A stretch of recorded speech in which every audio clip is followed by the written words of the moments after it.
जय गुरुदेव, जय माता जी, जय गायत्री माता। आगे गुरु गीता में वर्णित है, सब कुछ गुरु को अर्पित हो। गुरु गीता के महामंत्र साधना पथ के प्रदीप हैं। इनमें निस्तृत होने वाली ज्योति किरणें साधकों को भटकन और उलझन से बचाती हैं। वैदिक ऋषिगण, अनुभवी महासाधक सभी एक स्वर से कहते हैं कि साधना पथ महादुर्गम है। इस पर निरंतर चलते रहना महाकठिन है। फिर चलते रहकर अक्षय को पा लेना गुरु कृपा के बिना नितांत असंभव है। उपनिषद की त्रुटियों में साधकों के लिए ऐसे ही चेतावनी भरे वचन हैं।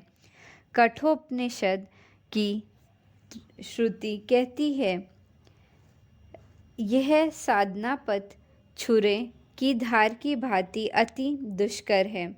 यह पथ अति दुर्गम है, ऐसा अनुभवी ऋषियों का कहना है।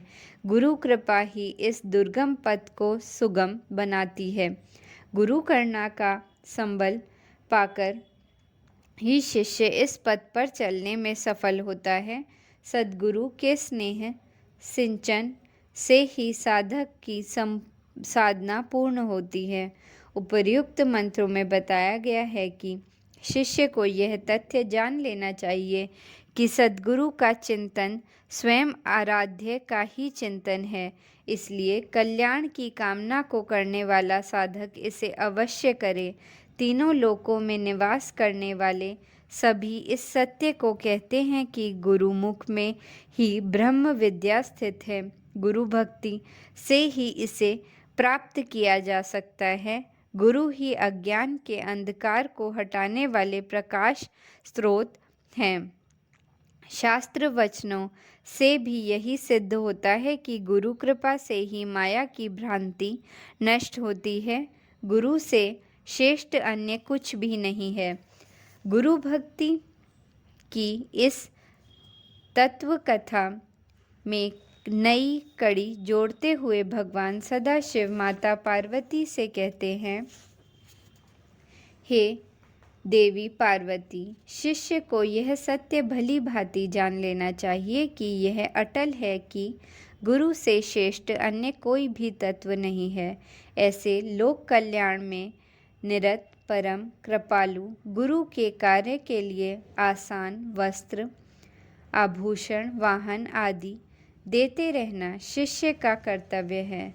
साधक द्वारा इस तरह लोक कल्याणकारी कार्यों में सहयोग से सद्गुरु को संतोष होता है। भगवान शिव का कथन है कि गुरु कार्य के लिए साधक को अपनी जीविका को भी अर्पण करना चाहिए। कर्म, मन और वचन से नित्य गुरु आराधना करनी ही शिष्य का कर्तव्य है। गुरु के कार्य में तनिक भी लज्जा करने की ज़रूरत नहीं है। गुरु को साष्टांग नमस्कार करना चाहिए। शिष्य का शरीर, इंद्रिय, मन, प्राण सभी कुछ गुरु कार्य के लिए अर्पित होने चाहिए। यहाँ तक कि अपने साथ पति, पत्नी आदि परिवार के सदस्य को गुरु कार्य में अर्पण कर देना चाहिए। भगवान सदाशिव कहते हैं कि हे पार्वती, जब अपना शरीर कृमि, कीट, भस्म, विष्ठा, मलमूत्र, त्वचा, मांस आदि का ही है, तो यह यदि गुरु कार्य के लिए अर्पित हो जाए तो इससे श्रेष्ठ भला और क्या हो सकता है। इस महामंत्रों का प्रत्येक अक्षर साधक के साधना पथ का प्रदीप है। इससे निकलने वाली प्रत्येक किरण के प्रकाश में साधक का साधनामय जीवन उज्जवल होता है। गुरु तत्व जितना श्रेष्ठ है उतना ही श्रेष्ठ गुरु का कार्य है। तात्विक दृष्टि से दोनों एक ही हैं। श्री रामकृष्ण परमहंस के शिष्य स्वामी शिवानंद जी महाराज कहते थे, डिवोशन टू संघ इन डिवोशन टू ठाकुर, यानी कि मिशन मठ के संगठन के प्रति भांति ठाकुर के प्रति भक्ति है। सद्गुरु का कार्य सद्गुरु की चेतना का ही विस्तार है। जो शिष्य अपने गुरु सद्गुरु के कार्य के प्रति समर्पित है, यथार्थ में वही सद्गुरु के प्रति समर्पित है। जो सद्गुरु के कार्य के लिए अपने समय, श्रम एवं धन का नियोजन करते हैं, वही अपनी ने गुरु की सच्ची आराधना करते हैं। सद्गुरु की आराधना के लिए गुरु कार्य हेतु अपने साधन एवं समय का एक महत्वपूर्ण अंश लगाना चाहिए। गुरु कार्य छोटा हो या बड़ा, उसे करने में किसी भी तरह की लज्जा नहीं होनी चाहिए। श्री रामकृष्ण परमहंस कहते थे कि लोगों को जिन कार्यों के लिए लज्जित होना चाहिए, उन्हें करने में वे लज्जित नहीं होते। बड़े मज़े से झूठ, छल, कपट करते हैं, धोखाधड़ी करते हैं। इन कार्यों में उन्हें लज्जा नहीं आती, पर गुरु की आज्ञा का पालन करने में वे शर्माते हैं। सद्गुरु का कार्य जो भी है, उसे भक्तिपूर्ण रीति से करना चाहिए। इसके लिए लज्जा का त्याग करने में भी कोई संकोच नहीं करना चाहिए।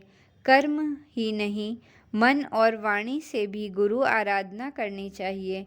बार बार और हमेशा ही यह सत्य ध्यान में रहना चाहिए कि गुरु आराधना गुरु की शरीर सेवा तक सीमित नहीं है। इसके व्यापक दायरे में सद्गुरु के विचारों का प्रसार व उनके अभियान को गति देने के लिए प्राणपद से प्रयास करना भी शामिल है। इस हेतु न केवल स्वयं का जीवन अर्पण करना चाहिए, बल्कि अपनी पत्नी एवं परिवार के अन्य सदस्यों को लगाना चाहिए। अपनी यह देह पंच महाभूतों के विकार के सिवा भला और है ही क्या। इस देह की सार्थकता सद्गुरु के कार्य के प्रति समर्पित होने में ही है। स्वामी विवेकानंद महाराज के 2 शिष्य थे, स्वामी कल्याणानंद और स्वामी निश्चयानंद। एक दिन स्वामी जी ने इन दोनों को अपने पास बुलाया और कहा, देखो, हरिद्वार में साधुओं की सेवा की कोई व्यवस्था नहीं है।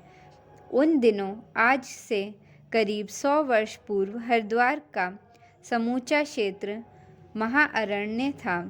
साधु हो या फिर तीर्थयात्री, इन सभी को सामान्य औषधि एवं चिकित्सा के अभाव से अनेकों कष्ट उठाने पड़ते थे।